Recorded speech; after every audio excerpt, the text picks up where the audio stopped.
Good morning. हम लोग सामान्य अध्ययन के भारतीय संविधान की कक्षा में हैं। जानकारी में है कि पिछले दिन हम लोगों ने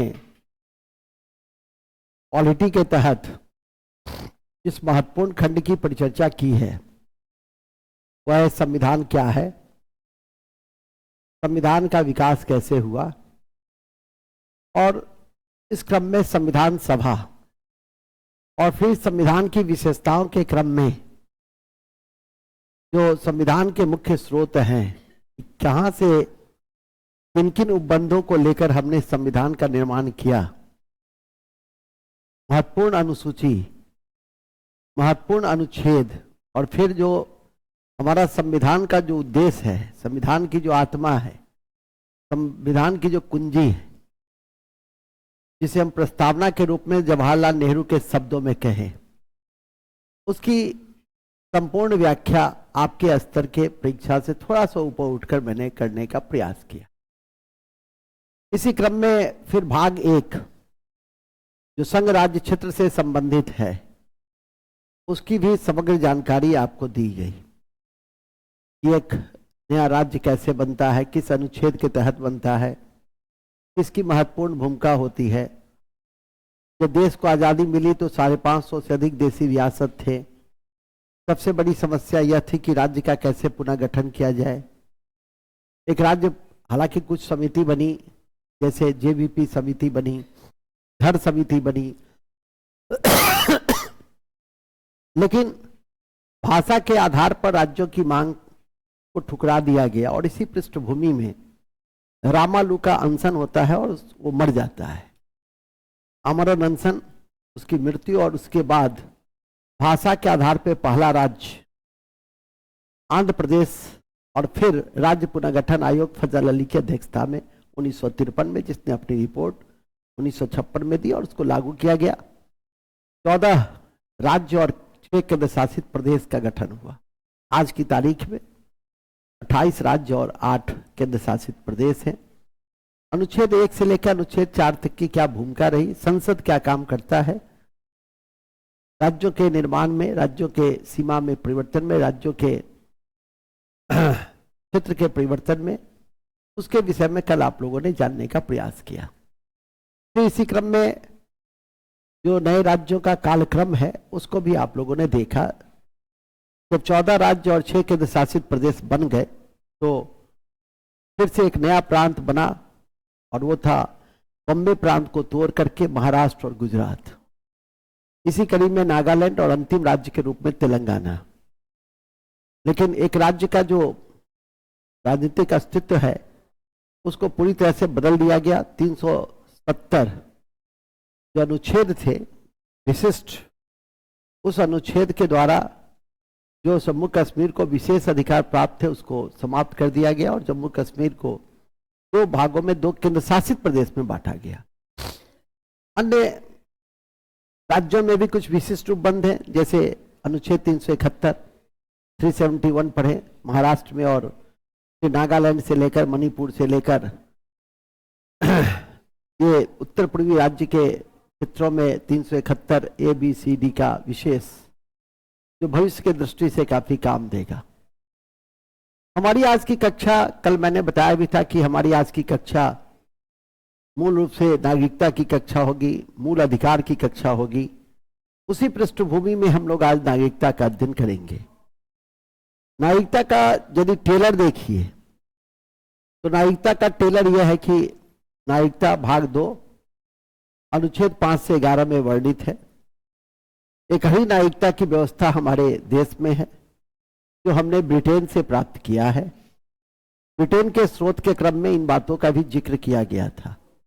यूं तो हम संघात्मक शासन व्यवस्था वाले देश हैं और यह संघात्मक व्यवस्था हमने कनाडा से लिया है जिसमें केंद्र की शक्ति अधिक है, परंतु हमने एकहरी नागरिकता की व्यवस्था को अपनाया है। इसी क्रम में मैं आपको बताऊंगा कि अनुच्छेद 5 से 11 जो नागरिकता के संबंध में विभिन्न सारे उपबंधों की परिचर्चा करता है कि नागरिकता कैसे प्राप्त की जाती है और नागरिकता का परित्याग कैसे होता है या नागरिकता से कैसे वंचित किया जाता है, उसकी थोड़ी सी जानकारी देंगे। और साथ में कि आप भारत के नागरिक हैं तो आपको क्या विशेष अधिकार प्राप्त होंगे, इस अनुच्छेद के तहत प्राप्त होंगे, उसकी परिचर्चा हमारी आज के इस कक्षा में संपन्न होगी। तो आरंभ करते हैं हम। सबसे पहले इससे कि न्यायिकता क्या है, तो शुरुआत करिए, लिखेंगे न्यायिकता क्या है। न्यायिकता क्या है?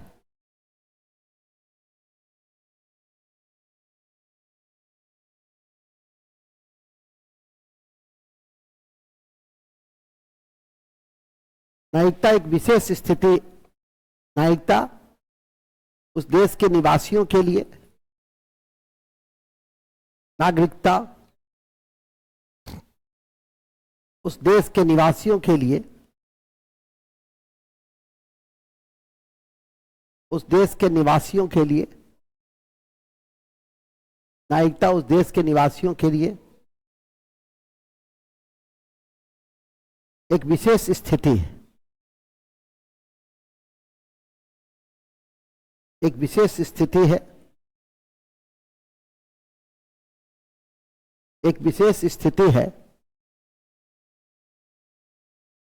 एक विशेष स्थिति है जिसके द्वारा निवासी को राजनीतिक, सामाजिक, आर्थिक अधिकार की प्राप्ति होती है। राजनीतिक, आर्थिक, राजनीतिक, आर्थिक और सामाजिक अधिकार की प्राप्ति होती है। सामाजिक अधिकार की प्राप्ति होती है।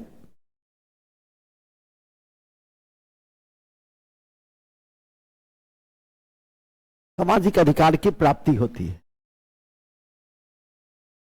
एवं मूल कर्तव्य की भी अपेक्षा की जाती है। मूल कर्तव्य की भी अपेक्षा की जाती है एवं मूल कर्तव्य की भी अपेक्षा की जाती है एवं मूल कर्तव्य की भी अपेक्षा की जाती है। मूल कर्तव्य की भी अपेक्षा की जाती है। ठीक है, क्लियर? क्या है? आप नागरिक हैं तो क्या मिला आपको? पॉलिटिकल राइट मिलता है ना, अनुच्छेद 326 के तहत आपको वोट देने का अधिकार है। सामाजिक अधिकार प्राप्त होती है, इस देश के नागरिक है तो आर्थिक अधिकार है, योजनाओं का लाभ ले सकते हैं, आर्थिक अवसर मिलता है, नौकरी कर सकते हैं, यही सब न है। लेकिन साथ में देश यह भी अपेक्षा करता है कि आप कुछ मूल कर्तव्य का पालन करें। मूलतः 10 थे, अब कितने हैं मूल कर्तव्य? 11 हैं। 11वां 50वां संशोधन से जोड़ा गया कि 6 से 14 वर्ष के बच्चों को माता पिता एवं अन्य का यह कर्तव्य है कि वो उसे विद्यालय भेजें। उस अन्य में आप भी आ जाते हैं, हम भी आ जाते हैं, माता पिता भी आते हैं। ये और बात है कि किसी दूसरे के माता पिता के बच्चे को आप कहिएगा कि रे स्कूल क्या नहीं जाई छे, तो यह हो सकता है कि उसके बाप को बुरा लगेगा और कहेगा कि बाप तुम हो कि बाप हम हैं। नहीं, हम चाहते हैं स्कूल नहीं जाए, तुम कौन होते हो कहने वाले, ऐसा भी हो सकता है। पहले कम्युनिटी स्पिरिट हुआ करता था कि गांव का बच्चा है तो गांव का बच्चा है तो गांव का हर बड़ा आदमी उसको कुछ कह सकता है। लेकिन आज गांव का हर बड़ा आदमी उसको कुछ कहने की स्थिति में नहीं है। उसका पिताजी ही उससे झगड़ा करने पहुंच जाएगा कि मेरे बेटे को आप क्यों कहे। ठीक है कि नहीं? अब तो मुझे लगता है कि शहर कुछ ज्यादा ठीक हो गया। मैं तो आस पड़ोस के बच्चे को देखता हूं तो कहता हूं, टोक देता हूं, कनेठी भी दे देता हूं। ठीक है कि नहीं? हो सकता है कि बाप को जाके कहता होगा कि बड़े सर की है, दूध जूता और देता होगा। ठीक है कि नहीं? क्योंकि होता है कि अपना अपना रेपो भी होता है। मूल में आ जाइए तो मूल यह है कि जैसा कि मैंने अभी आपको बताया कि ये इंट्रोडक्शन है कि न्यायिकता क्या होता है। अब न्यायिकता होने से कुछ ऐसे आर्टिकल्स हैं जो सिर्फ नागरिक को ही प्राप्त होते हैं। 15, 16, 19, 29 और 30 ये 5 आर्टिकल याद रखिएगा, इसके अलावा आर्टिकल 326 ये सिर्फ और सिर्फ आपको ही प्राप्त है। आपको ही मतलब हम लोगों को प्राप्त है। क्यों? क्योंकि हम लोग इस देश के नागरिक हैं। लिखो, अति महत्वपूर्ण है, अति महत्वपूर्ण,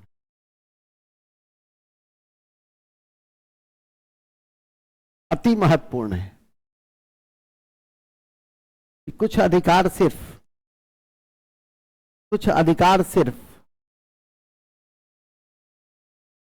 अति महत्वपूर्ण है कि कुछ अधिकार सिर्फ नागरिकों को ही प्राप्त है। कुछ अधिकार सिर्फ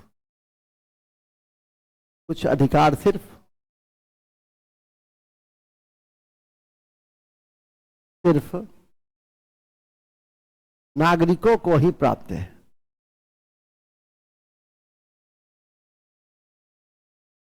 प्राप्त हैं।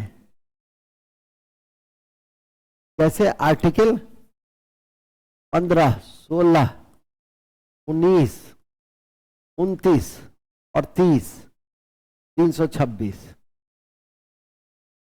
आर्टिकल 15, 15,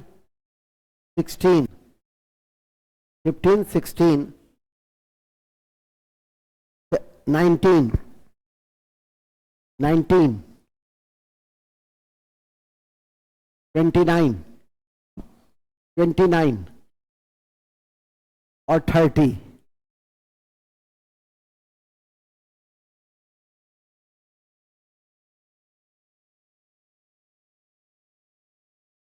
और 30 एवं 326 सिर्फ और सिर्फ किसको प्राप्त है? सिर्फ और सिर्फ नागरिकों को ही प्राप्त है। ठीक है। जैसे 15, तो 15 में क्या है कि धर्म, जाति, लिंग, वंश, क्षेत्र के आधार पर कोई भेदभाव नहीं होगा। लिख देंगे अनुच्छेद 15 का संबंध है धर्म, जाति, वंश, क्षेत्र, धर्म, जाति, वंश, क्षेत्र,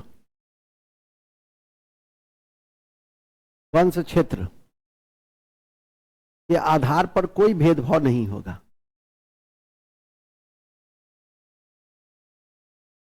कोई भेदभाव नहीं होगा। कोई भेदभाव नहीं होगा। ठीक है। 16 अवसर की समता है। 16 अवसर की समता है। 16 अवसर की समता है। अवसर की समता, अवसर की समता का क्या मतलब होता है? Right to opportunity. उन्हें नौकरी में तुम्हारी हिस्सेदारी होगी। विदेशी आएगा कहेगा कि हम एसएससी देंगे, नहीं, वो किसको मिलेगा? अवसर की समता आपको मिलेगा। ठीक है कि नहीं? तो 16 में क्या है? अवसर की समता है। ठीक है। इसके बाद है 19, उसके बाद है 19 में क्या है? आर्टिकल 19 है कि मूलतः 7 स्वतंत्रता थी, अब कितने स्वतंत्रता हैं? 6 है, क्योंकि संपत्ति की स्वतंत्रता को हटा दिया गया। आगे पढ़िएगा भी मूल अधिकार में, लेकिन यहां पर यह याद रखिए कि मूलतः 7 स्वतंत्रता थी। मूलतः 7 स्वतंत्रता थी। वर्तमान में 6 स्वतंत्रता हैं। मूलतः 7 स्वतंत्रता थी, वर्तमान में 6 स्वतंत्रता है। स्वतंत्रता है। विशेष मूल अधिकार में पढ़िएगा। अभी नहीं लिखे कि विशेष मूल अधिकार में, जिसमें संघ बनाने की स्वतंत्रता है, सम्मेलन करने की स्वतंत्रता है, ठीक है कि नहीं, कहीं बसने की स्वतंत्रता है, आजीविका की स्वतंत्रता है, प्रेस की स्वतंत्रता है, ये सब इसमें वर्णित है। अभी जैसे देखो, सम्मेलन करने की स्वतंत्रता है, किसान आंदोलन हो रहा है, उससे निपटने के लिए ऐसा प्रयास करें जैसे हमारा किसान नहीं बल्कि वो विदेशी आक्रमणकारी हो। सड़क पे कील बिछाई गई है। मांग भले ही उचित है, लेकिन तरीका गलत है। ठीक है कि नहीं? मांग को उचित इसलिए कह सकते हैं कि स्वामीनाथन समिति की रिपोर्ट 2008 में ही आई थी और जिसमें यह कहा गया था कि लागत का 1.5 गुना किसानों को मिलना चाहिए। यदि हम स्वामीनाथन समिति के रिपोर्ट को स्वीकार कर लेते हैं तो कुछ फसल के लिए स्वीकार करते हैं तो 10 लाख करोड़ रुपए की खर्चा होगी और ऐसे 22 फसलों के लिए एमएसपी जारी होती है, मिनिमम सपोर्ट प्राइस। इकोनॉमिक्स में पढ़ाएंगे भी। यदि 22 फसलों की एमएसपी को हम ले ले तो 40 लाख करोड़ रुपए तक हमें खर्च होगी। लेकिन ये पैसा कहां जाएगा? तो किसानों के पास जाएगा। परंतु सवाल यह उठता है कि एमएसपी के विषय में भारत में सिर्फ 6% किसान ही अवेयर है। तो पैसा कहां जाएगा? बिचौलियों के पास जाएगा। कानूनी विवाद बढ़ेंगे और तरह की संदर्भ जुड़े हैं। बड़े स्तर की कक्षा में इन सब बातों की परिचर्चा करता हूं। आप सिर्फ इतना याद करके रख लें कि स्वामीनाथन समिति का संबंध किससे है? तो एमएसपी को कानूनी दर्जा प्रदान करने से है और लागत का 1.5 गुना हिस्सा देने से है। जो लागत किसानों को लगती है एक सीजन में किसी एक फसल में, उसका 1.5 गुना। और ये सीएसीपी, कृषि मूल्य लागत आयोग, और CCEA, cabinet committee of economic affairs, की अनुशंसा के आलोक में लागू किए जाते हैं। जब इकोनॉमिक संविधान के बाद मैं ही पढ़ाऊंगा तो इसमें इन बातों की मैं परिचर्चा करना चाहूंगा। अभी फिलहाल हम लोग पढ़ रहे हैं क्या? लेकिन इस बात को याद रखिए कि स्वामीनाथन समिति का संबंध किससे है? कॉपी के ऊपर में लिख लीजिए। अभी कोई परीक्षा देने जाएगा तो पूछेगा स्वामीनाथन समिति का संबंध। स्वामीनाथन समिति का संबंध एमएसपी से। MSP, minimum support price. Minimum support price, minimum support price, minimum support price से।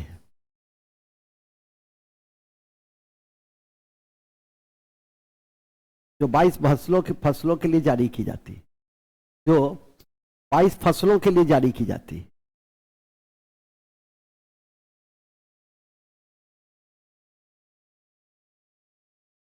जो 22 फसलों के लिए जारी की जाती है।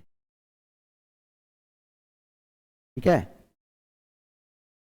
ये दो बातें निश्चित रूप से याद रखने का प्रयास करिए। ओके, चलिए आगे बढ़िए। फिलहाल नीचे आइए। अभी हम लोग करंट में नहीं है। करंट तो ऐसे भी आप अपने भी देखिए, फिर मेरे द्वारा जो व्यवस्थित कक्षा चलती है उसमें जानकारी देंगे। और जानकारी होनी भी चाहिए। क्या कल ज्ञानपीठ पुरस्कार दिया गया? किसको दिया गया? कल देखे होंगे न्यूज चैनल। गुलजार कौर, रामभद्राचार्य को ज्ञानपीठ पुरस्कार, जो सबसे बड़ा सम्मान है साहित्य के क्षेत्र में, वो हमने गुलजार को और रामभद्राचार्य को दिया है, जो परीक्षा में पूछे जाएंगे। लेकिन अभी हम लोग संविधान पढ़ रहे हैं। यही कहते हैं आईक्यू डेवलप कीजिए। पेपर देखिए, न्यूज चैनल देखिए। ठीक है कि नहीं? अवेयर होइए। अब अभी सुबह में किसी ने फोन किया कि सर कक्षा क्यों बंद है? हम कहा कक्षा कहाँ बंद है? तो मैसेज नहीं आया। देखो किस कूपमंडुकता में है कि पूरे शहर में नेट बंद है और उसको इस बात का संज्ञान नहीं है। लगता है उसका नेट चल रहा होगा। नहीं, मुझे नहीं लगता है कि नेट किसी का चल रहा है। ठीक है कि नहीं? नहीं, शुरू में एयरटेल चला। सवाल है कि एयरटेल या सैटेलाइट टीवी से हम, सैटेलाइट फोन से हम तुमको मैसेजें भेज दें, तुम मैसेज देखोगे तब ना? नहीं, ये ना दिक्कत है। तो अंडरस्टूड है कि क्लास चलेगी। अंडरस्टूड क्या है कि मैसेज नहीं आया, ऐसा तो कोई मैंने कहा भी नहीं था। हाँ, कुछ तो स्व निर्णय होता है ना कि यदि मैसेज नहीं आया, नेट बंद है, चारों तरफ 144 लागू है, कर्फ्यू लागू है, तो बंद है संस्था। कुछ तो अपना भी बुद्धि विवेक होता है ना कि सामान्य स्थिति है लेकिन नेट को बंद कर दिया गया है एहतियात के तौर पर, सामान्य जनजीवन प्रभावित नहीं है, अच्छा चलेगी। ऐसा समझ गए हो क्या? ठीक है कि नहीं? इसी को कहते हैं प्रेजेंस ऑफ माइंड। अभी कितना रात से कर रहा है, अभी कितना करेगा, और कुछ तो ऐसा है कि जब खत्म हो जाएगा तब करेगा। जैसे सरकारी कार्यालय नहीं होता है कि अच्छा हुआ आज काम नहीं किए, अरे तुम नहीं पढ़ा तुम जानेगा, ठीक है कि नहीं, तुम भोगोगे। जब मालूम है कि कक्षा चले, कल भी मैंने कहा कि कल आप लोग समय पे आने का, अब मुझे क्या पता कि मैं तो क्लास में ही था और नेट बंद हो गया। खैर चलिए, आप लोग आए, आप लोग के पास प्रेजेंस ऑफ माइंड है, बुद्धि है, तुम्हारे पास विशेष रूप से है। तो और दिन गायब रहती हो, लेकिन आज तुम आई हो, तुमसे नहीं पूछ रहे। तुम्हारे पीछे भी कुछ कुछ अच्छे अच्छे भले मानुस लोग, पर्यटक स्टूडेंट मेरी उपस्थित रहती है, उसको हम पर्यटक स्टूडेंट कहते हैं। कभी कभी टहल करके आ जाती है, ठीक है कि नहीं। उतना उसको नहीं कहेंगे ना तो अच्छा नहीं लगेगा, कहेगी सर बदल गए हैं, हमको कुछ कहते ही नहीं है। सब बात समझा करो। हाँ हाँ, तो अच्छा लगता है सुनने में। क्या जी अच्छा लगता है ना? नहीं अच्छा लगता, ठीक है, आज से नहीं कहेंगे, आज से हम तुमको नहीं टोकेंगे। ओके हाँ सर ठीक है, टोकेंगे कैसे नहीं, हम पूछेंगे तुमसे, टोकेंगे नहीं है? मैं पूछूंगा कि कल क्या पढ़े थे और संघ राज्य क्षेत्र के विषय में आर्टिकल 2 क्या है, ठीक है। चलो ठीक है, मूल में आ जाइए। तो मूल यह है कि जैसा कि मैंने कहा कि 15, 16, 19, 29 और 30 अल्पसंख्यक के शिक्षा और संस्कृति का अधिकार है। अल्पसंख्यक के शिक्षा और संस्कृति के अधिकार है। ऑलरेडी मूल अधिकार में पढ़िएगा ही, सुन लीजिए, नहीं तो लिख लो। अनुच्छेद 29 और 30 अल्पसंख्यक के शिक्षा और संस्कृति का अधिकार है। अनुच्छेद 29 और 30 अल्पसंख्यक के शिक्षा और संस्कृति का अधिकार है। शिक्षा और संस्कृति के अधिकार है, एकदम रट लेना है इस आर्टिकल्स को। शिक्षा और संस्कृति का अधिकार है, शिक्षा और संस्कृति का अधिकार है। और अभी आपने पढ़ाई, कल भी मैं बताया था क्या, आर्टिकल 326 सार्वभौमिक वयस्क मताधिकार। अब तो सबको याद हो गया होगा, नहीं, सार्वभौमिक वयस्क मताधिकार तो लिख लेना। अनुच्छेद 326 पॉइंट करके लिखा करो। अनुच्छेद 326 सार्वभौमिक वयस्क मताधिकार है, सार्वभौमिक वयस्क मताधिकार है, सार्वभौमिक वयस्क मताधिकार है। चलिए, सार्वभौमिक वयस्क मताधिकार है, यूनिवर्सल एडल्ट सफरेज। अरे कल भी लिखा है यार, ओके। तो यह अधिकार सिर्फ और सिर्फ किसको प्राप्त है? नागरिकों को प्राप्त है। तो पहला क्वेश्चन यहीं से आएगा। दूसरा जो क्वेश्चन है, या पहले तो बेसिक तैयार करिए कि नागरिकता में हमारे यहाँ किस तरह की व्यवस्था है और कहां से लिए है? एकल व्यवस्था है। हम बिहार के नागरिक नहीं हैं, हम भारत के नागरिक हैं, भारत या इंडिया के नागरिक हैं। और अमेरिका की तरह हमारे यहाँ ये भी नहीं है कि हम अमेरिकन नागरिक भी हैं और उस प्रांत के भी नागरिक हैं। तो हमारे यहाँ एकल नागरिकता की कॉन्सेप्ट है, जो कहां से लिए है? जो ब्रिटेन से लिए। तो लिखिए, भारत में एकल नागरिकता की अवधारणा है, भारत में एकल नागरिकता की अवधारणा है, जो भारत में एकल नागरिकता की अवधारणा है।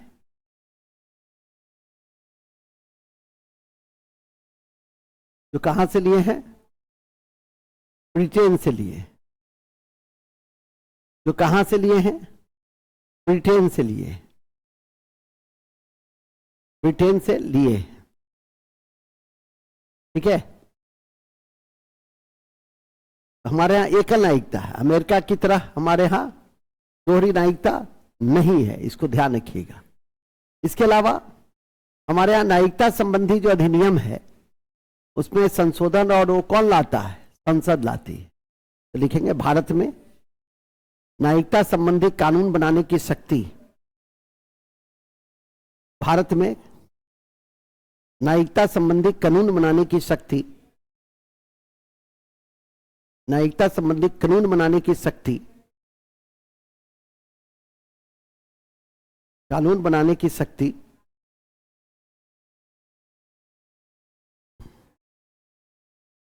न्यायिकता संबंधी कानून बनाने की शक्ति संसद को दी गई है, संसद को दी गई है।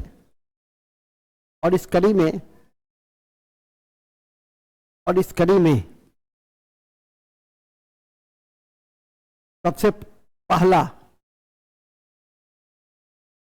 सबसे पहला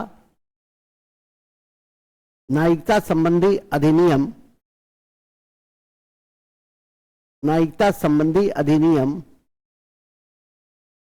1955 में पारित किए गए। 1955 में पारित किए गए 1955 में पारित किए गए और अब तक 9 बार इसमें संशोधन हो चुके हैं और अब तक 9 बार इस अधिनियम में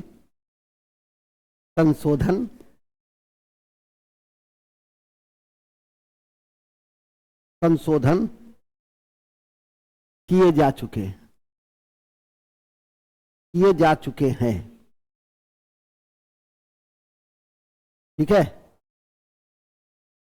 यही है परिचय, एक भाग। ठीक है, हाँ वो लिख लिया था ना, भाग 2 अनुच्छेद 5 से 11, ये लिखे थे ना, ये तो ऊपर में ही लिखा हुआ है। पहले भी लिखा चुके हैं कई बार, कॉपी में पहले भी लिखा हुआ है कई बार कि अनुच्छेद 5 से 11 भाग 2 में न्यायिकता का वर्णन है। वो लिख लो, घेर लो उसको, लाल कलम से लिख लीजिए। अनुच्छेद 5 से 11 भाग 2 में, अनुच्छेद 5 से 11 भाग 2 में न्यायिकता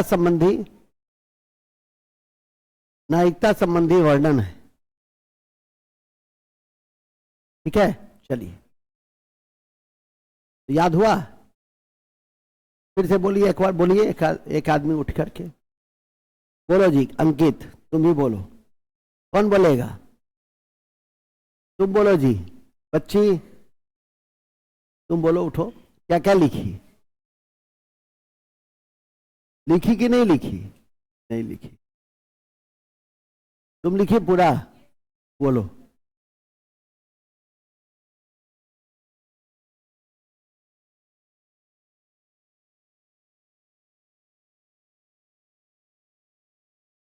हम्म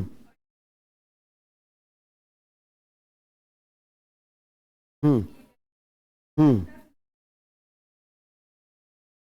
हम्म हम्म हो गया, पूरा हो गया। महाभोदू है। मैंने कहा शुरू से कि न्यायिकता क्या है। हाँ,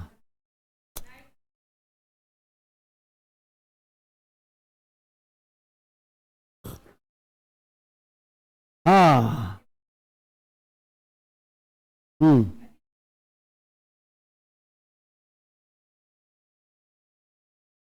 हाँ, हम्म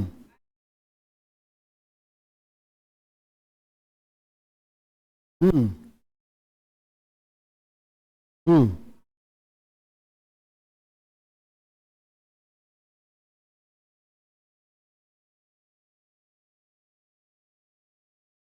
हम्म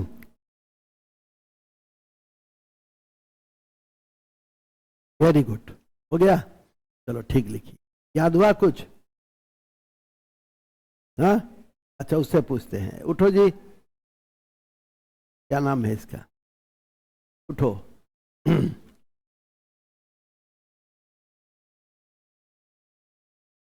अवसर की समता का उल्लेख किस अनुच्छेद में? Very good. और स्वतंत्रता, कितनी स्वतंत्रता है? अनुच्छेद 19 में।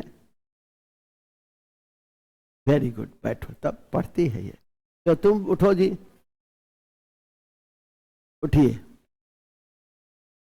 कौन कौन से अनुच्छेद ऐसे हैं जो सिर्फ तुम्ही को प्राप्त है? कौन कौन से ऐसे विशेष उपबंध हैं जो सिर्फ आपको ही प्राप्त है?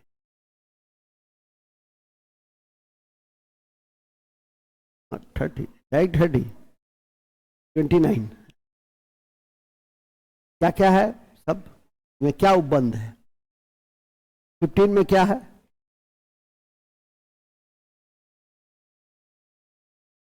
बैठो, ऐसा एक्टिव रहो। एक्टिव, एक्टिव का मतलब समझी, समझे कि नहीं? कि बस बटन दाबे, आंसर आना चाहिए। तब देखो एक ही बार में पास 50,000 रुपया जेब में मिलने लगेगा महीना, नहीं क्या जी? अभी कोई खर्चा भी नहीं होगा, अभी 2-4 साल तक पैसे खर्च भी नहीं होंगे, बड़ा अच्छा लगेगा। फिर जब जिम्मेवारी बढ़ेगी तो वो 50,000 रुपया कम लगने लगेगा। आगे चलिए, नेक्स्ट करिए जी सर, पैसा कम लगने लगे। ठीक है, तो हम लोग अभी कहां पे थे?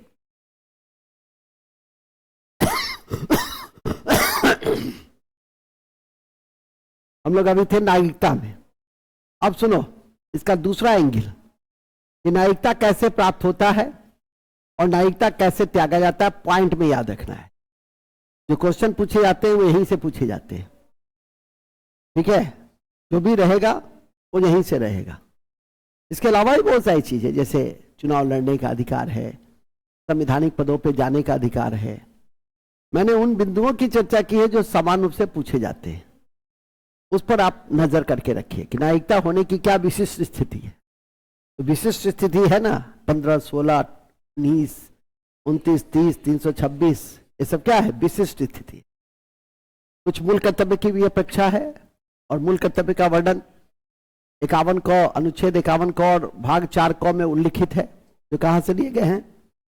जो सोवियत संघ से लिए गए हैं। इसको भी ध्यान रखिए, सुनिए अच्छे से और उसको याद रखिए। इतनी बार बोलने के बाद भी याद नहीं रखिएगा तो ठीक नहीं है। अब आइए नेक्स्ट,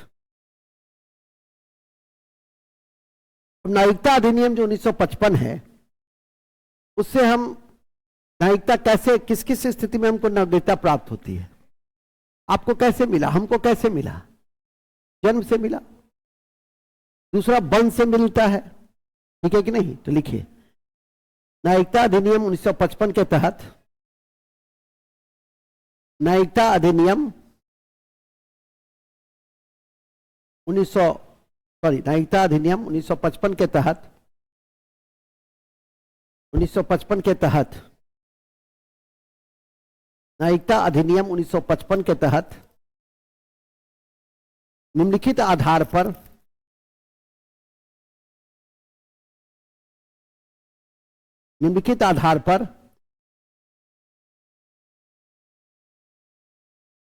नागरिकता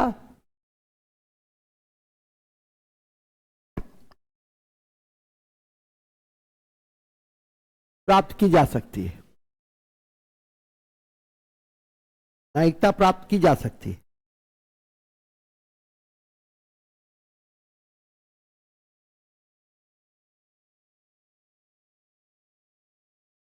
की जा सकती है जैसे,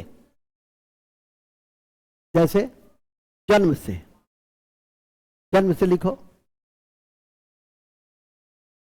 दूसरा वंश से, वंश से।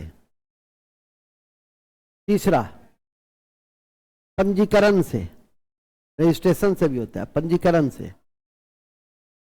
अब ब्रैकेट में लिख दो 7 वर्ष, पंजीकरण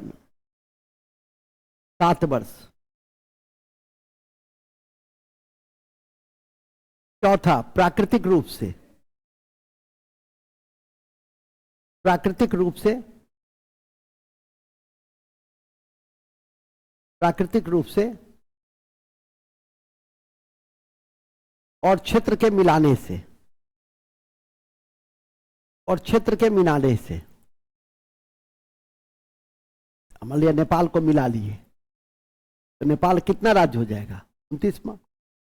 भूटान को मिला लिए, क्षेत्र मिलाने से नहीं हो जाएगा, वहां के सभी लोग हमारे नागरिक नहीं हो जाएंगे। तो ये 5 आधार ही याद रखो, इसमें ज्यादा चिकाचिकी आपको करना भी नहीं। हाँ, यूपीएससी के दृष्टि से ये बड़ा इंपॉर्टेंट अध्याय है, लेकिन एसएससी और रेलवे के दृष्टि से यह अध्याय की कोई महत्ता नहीं है। जितनी बात बता दिए हैं बस उसको ध्यान करके रखो, ठीक है कि नहीं? लेकिन फिर भी पढ़ना है, क्योंकि आप फाउंडेशन में हैं, एक एक चीज तो तोड़ तोड़ के बताई जाती है। इसी क्रम में निम्नलिखित आधार पर हम न्यायिकता को प्राप्त किए। पहला, दूसरा, तीसरा, चौथा, पांचवा। पहला, दूसरा, तीसरा। अरे पहला जन्म, वंश, रजिस्ट्रेशन, प्रकृति और क्षेत्र।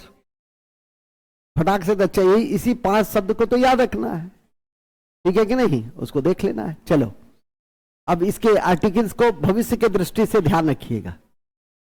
भविष्य के दृष्टि से इसमें सबसे इंपॉर्टेंट आर्टिकल्स है न्यायिकता 5 और 11।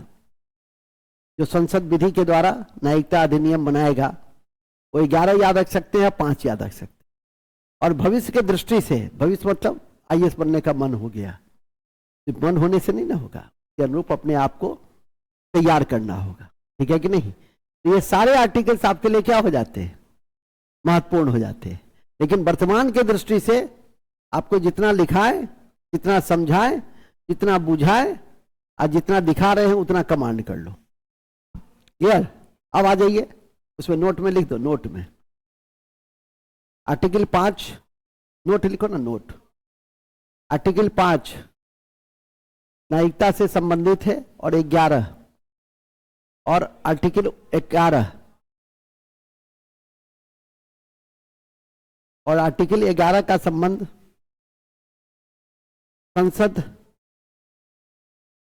संसद की शक्ति से है।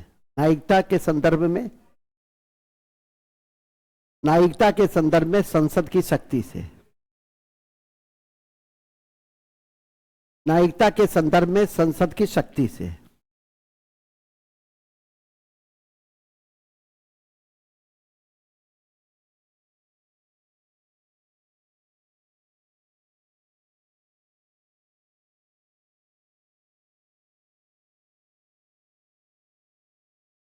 न्यायिकता के संदर्भ में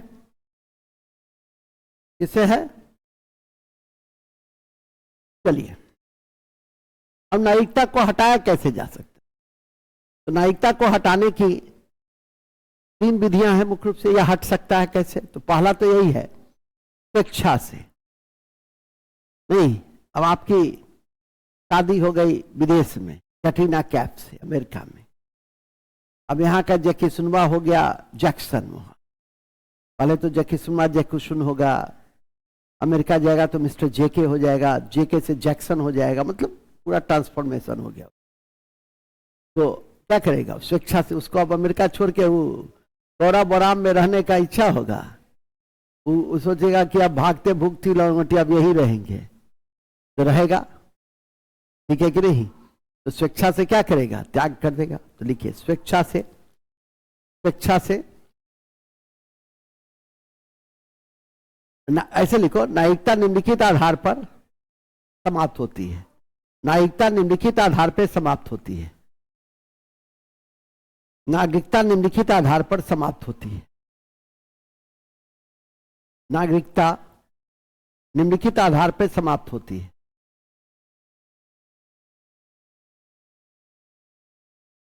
समाप्त होती है। जैसे पहला क्या है बाबू? स्वेच्छा से।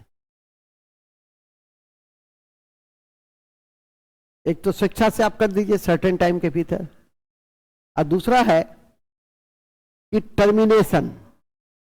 टर्मिनेशन का हिंदी होता है, बताओ, बर्खास्त कर देना। बर्खास्त लिखो, बर्खास्त, बर्खास्त करना।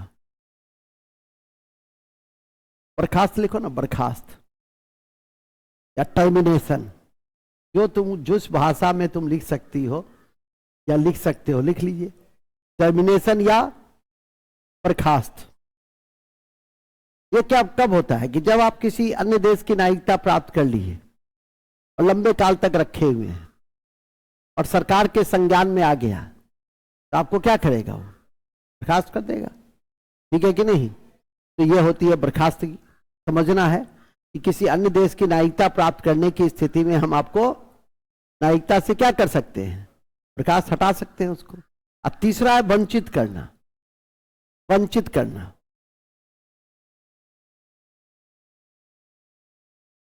वंचित करना, ठीक है। तो वंचित कैसे कर सकते? डिप्राइव्ड, अंग्रेजी में कहते हैं ना, टू डिप्राइव्ड, ठीक है। अंग्रेजी की कक्षा अच्छे से कीजिए। देखो अंग्रेजी की कक्षा चल रही है, आधा गायब है, अपने भोगेगा और सपना पालेगा सेंट्रल एसएससी। संभव है बिना अंग्रेजी का सेंट्रल एसएससी संभव है? ये भी अंग्रेजी के डर से भागी हुई है, नीचे बैठी हुई है, ठीक है कि नहीं? जबकि इसका अपना बैच है, लेकिन अब क्या कहें, नहीं पढ़ो, अपने समझ होगी, ठीक है कि नहीं? पहले अपना आइडिया एकदम क्लियर कर लीजिए कि हमको जाना कहाँ है, ठीक है कि नहीं? और उसके बाद उस बिंदु पर काम कीजिए तो सफलता मिलती ही है। नहीं काम कीजिएगा तो कैसे होगा? मैथ छोड़ दीजिएगा, कोई भी परीक्षा इस लेवल का पास कीजिएगा, ठीक है। हर जीएस का भी उतना ही महत्व है जितना मैथ का, जितना इंग्लिश का, जितना उतना रीजनिंग का, सबका अपना अपना महत्व है। और जो कमजोर है उसका उस पर ज्यादा टाइम दीजिए। सामान्य क्या है, 8 महीना पढ़िएगा एकदम बुलंद हो जाएगा, 2 बार रिवाइज कर लीजिएगा, कोई दिक्कत नहीं है 70-80% बनाने में। लेकिन अंग्रेजी आप यही छोड़ के पढ़िएगा तो नहीं हो सकता, ठीक है कि नहीं? इसलिए अंग्रेजी में एक्स्ट्रा टाइम भी देना है, पेपर भी पढ़ना है, न्यूज चैनल भी देखना है, ठीक है कि नहीं? ऑक्सफोर्ड डिक्शनरी भी देखना है। मतलब अंग्रेजी के कॉन्टेक्स्ट में थोड़ा पॉजिटिव रहिए, ठीक है। तो और कहते ही है कि न्यूज यदि देखिएगा तो दोनों फायदा है। एक फायदा है आपका करेंट ठीक हो जाएगा, और दूसरा फायदा है आपका अंग्रेजी भाषा भी ठीक हो जाएगी, ठीक है कि नहीं? अभी जितनी बात आपको बताए थे, कल भी बताए थे, चुनावी बॉन्ड क्या था, करेंट की बात थी, 2017 में आया, 2018 में लागू किए। स्वामीनाथन अभी बताए हैं 3 दिन 4 दिन से रोज स्वामीनाथन स्वामीनाथन, चारों तरफ न्यूज चैनल पे, पेपर में स्वामीनाथन है, लेकिन आपको इसका आइडिया नहीं है।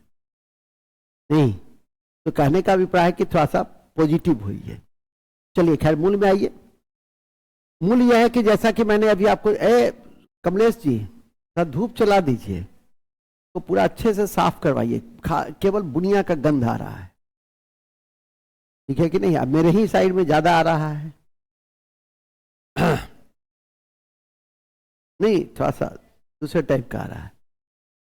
हाँ तो मैं बता रहा था, मैं आपको जानकारी दे रहा था कि समाप्ति कैसे हो सकता है। तो एक स्वेच्छा से, दूसरा बर्खास्त, तीसरा वंचित। वंचित कैसे होता है कि यदि आप फर्जी रजिस्ट्रेशन करा लिए, रहे आप 1 साल, रजिस्ट्रेशन करा लिए 7 साल, तो उस आधार पे आपको हटाया जा सकता है। कैसे वंचित किया जा सकता है? हैं देश में, इस देश में, खाते इस देश का है, गीत गाइएगा नेपाल का, वंचित किया जा सकता है। कैसे वंचित किया जा सकता है? युद्ध चल रहा है, शत्रु देश को आप इंफॉर्मेशन दे रहे हैं, शत्रु देश को सहयोग दे रहे हैं, तो आपके विरुद्ध, स्वाभाविक है, संविधान का अनादर कर रहे हैं, राष्ट्रीय प्रतीक चिन्हों का अनादर कर रहे हैं, तो आपके विरुद्ध इस बिंदु पे कार्रवाई हो सकती है, आपको नागरिकता से वंचित किया जा सकता है, ठीक है कि नहीं? पहले थोड़ा सा कम होता था वंचित, अब ज्यादा होने लगा है वंचित। तो राहुल जी जिसको कहते हैं नफरत और डर का माहौल है, ठीक है कि नहीं? अरे आप संविधान के विरुद्ध काम करेंगे, किसी को भी कानून व्यवस्था को हाथ में लेने की शक्ति संविधान ने नहीं दी है, ठीक है कि नहीं? और आप यदि इस तरह का कृत्य करेंगे तो स्वाभाविक है कि आपके विरुद्ध कार्रवाई होगी, सीधी सी बात है। मूल बिंदु पे आ जाइए।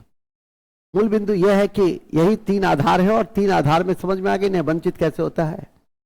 ये वंचित होता है कि यदि आप फर्जी तरीके से रजिस्ट्रेशन करा लिए, शत्रु देश को सहयोग देते हैं, इंफॉर्मेशन देते हैं, ठीक है कि नहीं? तो इन आधार, इसको लिखना नहीं, समझना है।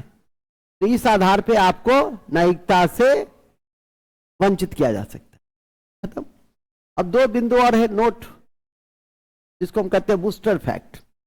एक बिंदु है कि 2019 में नागरिकता का नवीनतम संशोधन आया, तो लिखो नोट, नोट लिखो। 2019 में नागरिकता अधिनियम के तहत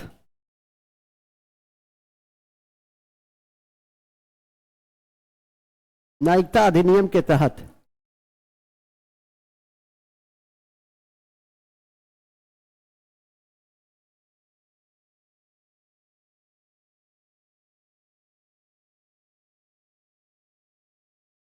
अधिनियम के तहत हिंदू सिख बुद्ध, हिंदू सिख बुद्ध, जैन पारसी, हिंदू सिख जैन बुद्ध पारसी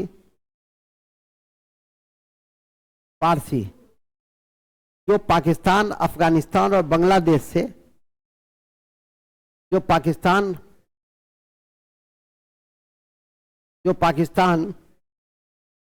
बांग्लादेश और अफगानिस्तान से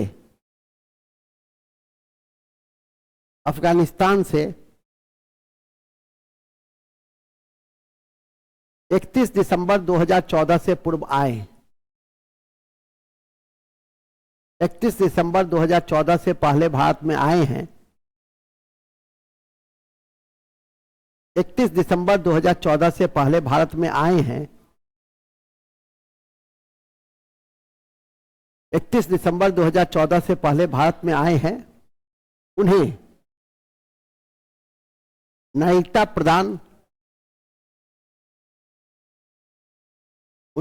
प्रदान की जा सकती है जिसका आधार वर्ष 5 वर्ष है, जिसका आधार वर्ष कितने साल रहेंगे तो उनको नागरिकता दी जा सकती है, उनके लिए 5 साल का प्रावधान किया गया था।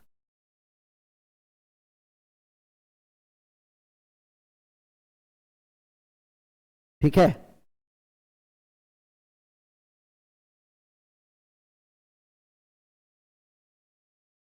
ओके, चलिए, तो उनके लिए 5 ही वर्ष का है।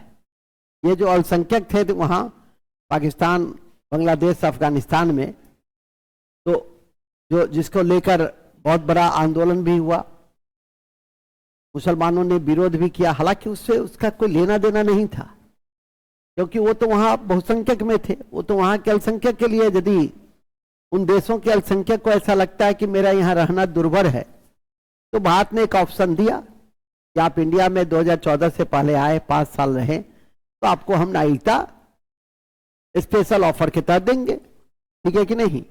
यही इसके मूल कंटेंट थे जिसकी जानकारी आपको दी गई। इसी क्रम में परीक्षा में जो पूछेगा, ये 3 देश पूछेगा और ये धर्म पूछेगा कि किस किस को दिया गया, किस देश से आने वाले लोग थे, और कितना तारीख, डेडलाइन, और कितना वर्ष आधार वर्ष। तो डेडलाइन 31 दिसंबर 2014, आधार वर्ष 5 साल। सामान्यतः पंजीकरण जो होता है वो 7 साल पे होता है, लेकिन इसके लिए कितना कर दिया गया, 5 वर्ष कर दिया गया संशोधित।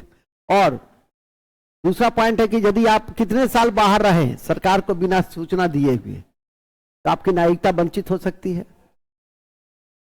नहीं, जैसे भारत के नागरिक हैं और दूसरे देश चले गए हैं नौकरी करने या किसी विशेष प्रयोजन से, तो कितना साल बाहर रह जाइएगा कि आपकी नागरिकता खतरे में पड़ जाएगी और सरकार को सूचना नहीं। वेरी गुड, 7 वर्ष है, तो लिखिए सामान्य नागरिक 7 वर्ष हो गया। आप कितना दोगे? सामान्य नागरिक 7 वर्ष,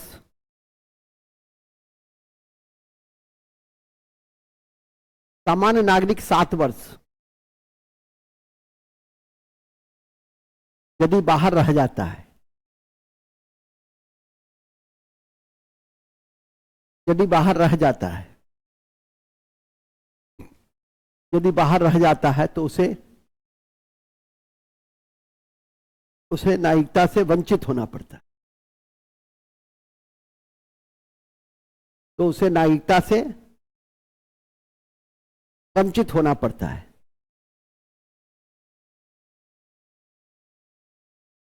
ठीक है, जैसे तुम चले गए अमेरिका, 7 साल रह गए, तो क्या हो जाएगा?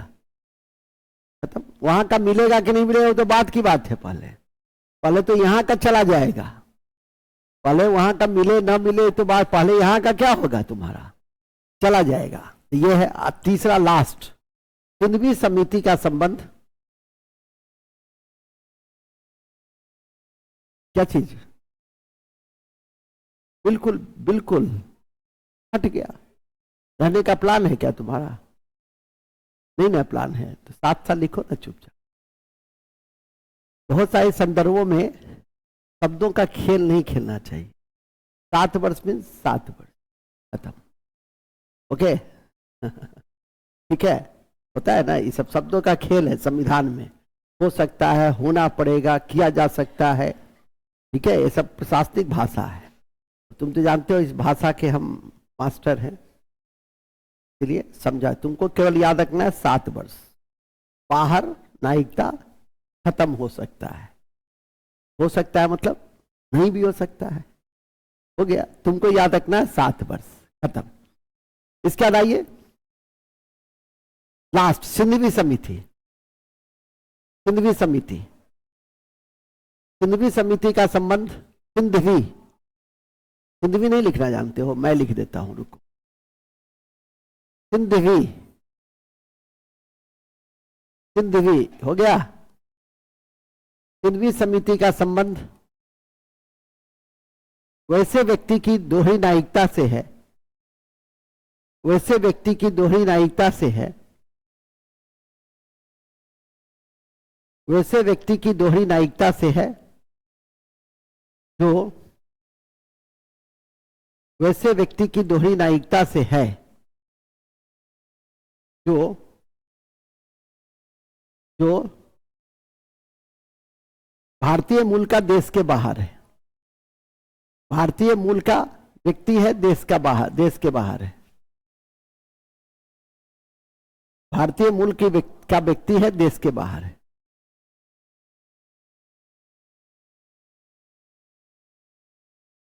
खत्म। इन्हीं शब्दों के साथ, इन्हीं शब्दों के साथ हो गया ना, इन्हीं शब्दों के साथ भारतीय नागरिकता की समाप्ति की मैं उस स्थिति में घोषणा करता हूं कि जो तुम्हारे लिए बहुत इंपॉर्टेंट अध्याय नहीं है, फिर भी इतनी बात तुम पचा करके रखो भविष्य की दृष्टि से, क्योंकि यह फाउंडेशन बैच है। यहां जितना तुम मेहनत करके रखोगे भविष्य में उतना आसानी होगी। इस मास्टर, इस व्यक्ति से पूछो कि जितना तुम इस उम्र में, 18 साल की उम्र में जान लिए, क्या नाम है आपका? जितेंद्र जी, कम बड़ी बात हुई, इतनी बात याद रह जाए, इसके बाद थोड़ा सा और वैल्यू एडिशन कर लो, भविष्य में लक्ष्मीकांत वगैरह 2 बार 3 बार पढ़ लो, ठीक है कि नहीं? कहां से कहां चले जाओगे तुम, तो 12वीं फेल भी नहीं हो, 12वीं पास हो।